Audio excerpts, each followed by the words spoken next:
আজ রবিবার, তাই ভাবলাম একটা ভিডিও মানে শেয়ার করি আপনাদের সাথে। অনেকদিন পরেই আসলাম, আয় খেয়ে নে। কি রান্না করলে আজকে?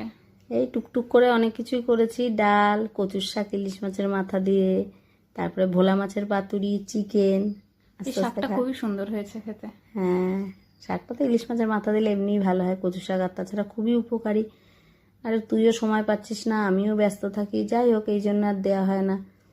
এই ভোলা মাছটা যে আমার এত পছন্দ, অনেকেরই ভালো লাগে না, বাট আমার খুবই পছন্দের এটা। হ্যাঁ, আমরা সবাই ভালো খাই। এই ভোলাটা শাপলা দিয়ে পাতুরি করেছি মেখে, বুঝলি, কাঁচা মাছটাই মশলা দিয়ে মেখে করেছি। শাপলা ছাড়াও ভালো লাগে। হ্যাঁ, এমনি তো শুধুও মধ্যে তো একদিন করলাম, খাওয়ালাম তো। যাই হোক, এনে এই আবার এরপরে মাংস দেবো। যাই হোক, কালকে সোমবার, আবার তোমার অফিস শুরু।